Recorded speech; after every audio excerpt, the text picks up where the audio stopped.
Good morning student. जैसा कि आज का जो टॉपिक है हमारा जो लेक्चर है वो है प्रेगनेंसी एंड एम्ब्रियोनिक डेवलपमेंट। क्या है? Pregnancy and embryonic development. अब देखिए, इसके पहले जो टॉपिक हमने पढ़ा था उसमें था कि फर्टिलाइजेशन हुआ, उसके बाद फिर कैसे जायगोट जो है एम्ब्रियो ब्लास्टोसिस्ट बना और उसका इम्प्लांटेशन कैसे हुआ, है ना। अब इम्प्लांटेशन के बाद, है ना, क्या होता है कि कुछ फिंगर लाइक प्रोजेक्शंस जो है अपीयर होते हैं ट्रोपोब्लास्ट पे, जिसको हम कोरियोनिक विलाई कहते हैं, जो कि यूटेराइन टिश्यू और मैटरनल ब्लड के चारों ओर घिरे होते हैं, है ना, which are surrounded by uterine tissue and maternal blood.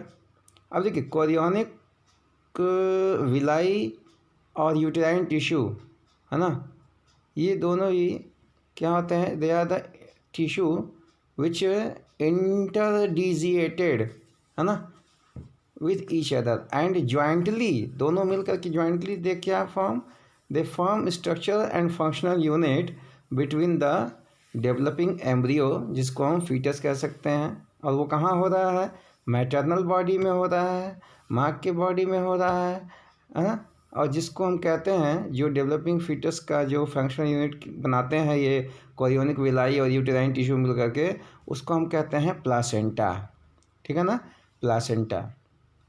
Placenta oxygen की सप्लाई हो, चाहे न्यूट्रिएंट्स हो एम्ब्रियो के लिए, या वेस्ट मटेरियल का एक्सक्रीशन हो, जैसे कार्बन डाइऑक्साइड हो गया, या और भी वेस्ट मटेरियल हो गए जो कि एम्ब्रियो के अंदर प्रोड्यूस होते हैं, वो एक्सक्रेट होना ज़रूरी है। तो ये सारी चीज़ें जो है प्लासेंटा की मदद से होती हैं।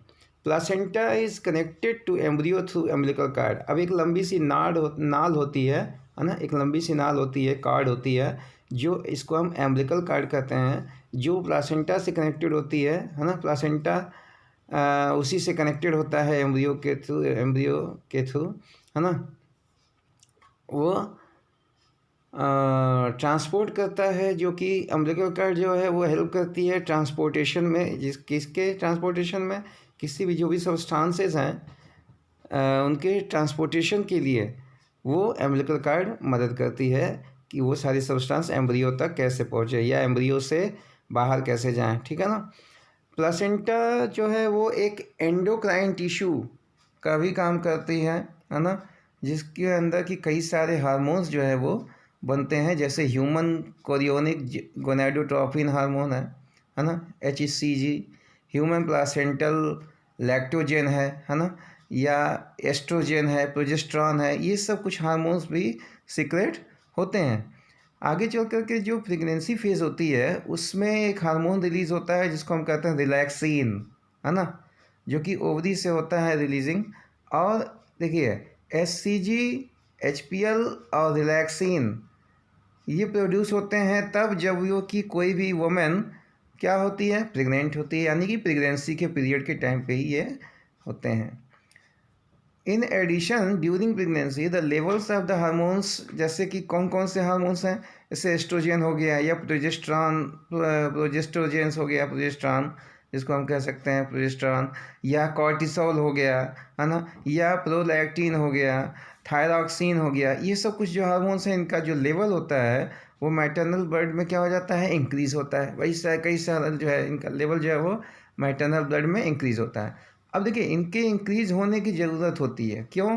क्योंकि ये इंक्रीज़ होकर के फेटल जो ग्रोथ कर रहा है फेटस, है ना, फेटल ग्रोथ जो होती है उसके मेटाबॉलिक चेंजेस जो हो रही हैं उनके अंदर, प्रेगनेंसी में मदर के अंदर वो सारी चीज़ों को मेंटेन करके रखता है। ठीक है ना। आप यहाँ पे देख रहे हैं ह्यूमन फीटस, है ना, कैसे यूटेरस में ह्यूमन फीटस का डेवलपमेंट यहाँ पे हो रहा है। जैसे आपने देखा यहाँ पे कि ये जो है कैसे एम्बिलिकल कार्ड है ना, ये आपका जो है योक है, और ये कैविटी है जो यूटेरस कैविटी, है ना, ये प्लग ऑफ मसल है जो सर्विक्स में है ना, और ये आपका है एम्ब्रियो जो डेवलप हो रहा है वहाँ पे। ठीक है ना। तो ये सारी चीज़ें आप देख रहे हैं कि कैसे डेवलपमेंट हो रहा है ह्यूमन फीटस का यूटेरस के अंदर। ठीक है। अब देखिए, दूसरी चीज़ यहाँ तक हमने देखा था। अब आगे है कि जैसे इमीडिएटली क्या होता है कि जैसे इम्प्लांटेशन होता है तो इनर वॉल जो होती है एम्ब्रियो की, है ना, वो डिफरेंशिएट हो जाती है। और डिफरेंशिएट होती है कैसे? Differentiate into an outer layer. कैसे जो है डिफरेंशिएट होती है? तो आउटर लेयर में डिफरेंशिएट होती है और वो आउटर लेयर कहलाती है एक्टोडर्म, ठीक है।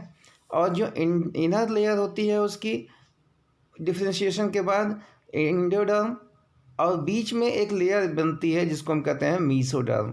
यानी कि एम्ब्रियोनिक स्टेज में जो डेवलपमेंट होता है तो उसमें एम्ब्रियोनिक स्टेज में एक एंडोडर्म, मीसोडर्म और एक्टोडर्म, 3 जर्म लेयर बनती हैं, ठीक है ना, जिसकी वजह से इसको हम ट्रिप्लोब्लास्टिक भी कहते हैं। अब ये 3 जो लेयर्स हैं, यही तीनों लेयर्स की वजह से जितने भी बॉडी में आर्गन्स का डेवलपमेंट या जो भी डेवलपमेंट बॉडी में होता है, नए नए फीचर्स जो बनते हैं एक एडल्ट के रूप में जैसे भी बॉडी में दिखाई देते हैं, एक एडल्ट में जो आप देखते हैं सारे टिश्यूज़, अरे सारे आर्गन सिस्टम, ये सब जो है इन्हीं तीनों लेयर के द्वारा बने हुए होते हैं।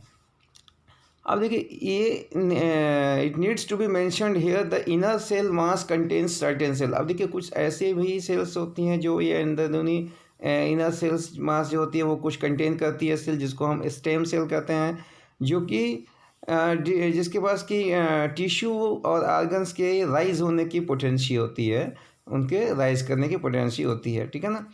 अब देखिए एक तरह से ये कह सकते हैं जैसे मान लें कि जो मेजर फीचर्स हैं एम्ब्रियोनिक डेवलपमेंट के, अलग अलग मंथ्स में अलग अलग स्टेज पे होती हैं प्रेगनेंसी में, है ना। जैसे एकदम से तो कम्प्लीटली एक अनबॉर्न बेबी यानी कि एक मैच्योर्ड बेबी तो बनता नहीं है, पहले बहुत सारी चीज़ें उसमें डेवलपमेंट होती हैं, है ना, जिसको कि एक टाइम लगता है जो ह्यूमन बींग्स में अप्रॉक्सीमेटली 9 मंथ का ड्यूरेशन होता है, जिसको हम गैस्टेशन पीरियड भी कहते हैं, ठीक है ना। अब इसमें होता क्या है कि जैसे मान लीजिए कि सबसे पहले अगर ह्यूमन बींग्स की हम बात कर रहे हैं, क्योंकि हम ह्यूमन रिप्रोडक्शन पढ़ रहे हैं, तो ह्यूमन बींग्स में 1 मंथ की प्रेगनेंसी के बाद एम्ब्रियोज के अंदर हार्ट बनता है ना। हार्ट यानी कि जो हार्ट बीट होती है, पल्स रेट, अरे हार्ट बीट जो होती है, वो उससे हम पता करते हैं बेबी की धड़कन, और उसी से हमें जो है अल्ट्रासाउंड से पता चलता है कि हाँ बेबी की पोजीशन क्या है, जो फीटस वहाँ पे बन रहा है वो क्या पोजीशन है उसकी, है ना। तो सबसे पहले 1 मंथ में वो हार्ट का फॉर्मेशन होता है ना, जो कि फर्स्ट साइन होती है फीटस के ग्रोइंग के, जिसके द्वारा हम नोटिस करते रहते हैं हार्ट साउंड को बार बार स्टेथोस्कोप के द्वारा या किसी भी अल्ट्रासाउंड मशीन के द्वारा। अब देखिए दूसरी बात, एंड ऑफ सेकेंड मंथ की प्रेगनेंसी के बाद फीटस में जो है लिम्स और डिजिट्स का फॉर्मेशन होता है, ठीक है ना, लिम्स और डिजिट्स का फॉर्मेशन होता है। उसके बाद फिर 12 वीक्स जब होता है फीटस का, यानी कि लगभग फर्स्ट ट्राइमेस्टर जो होता है, पहला 3 माह, तो ना, तो उसमें कुछ मेजर आर्गन्स बनने शुरू हो जाते हैं। ज़्यादातर जो मेजर आर्गन्स होते हैं वो लगभग 3 महीने में बन जाते हैं। अब एग्जांपल के लिए जैसे देखिए तो लिम्स हो गया या एक्सटर्नल जेनाइटल आर्गन हो गया, है ना, ये सारे कुछ जो है अच्छे से डेवलप हो जाते हैं, ठीक है। फर्स्ट मोमेंट जो होता है फीटस का वो appearance of hair and head are usually observed. लगभग कब होता है ये? आफ्टर दिस या ड्यूरिंग, है ना, ड्यूरिंग 5th मंथ में ये सारी चीज़ें होती हैं, जो हेड का अपीयरेंस होना या फिर हेयर उस पर हेयर का अपीयरेंस होना, ये सारी चीज़ें आपको जो है 5th मंथ या 5th मंथ के बाद आपको देखने को मिलती हैं।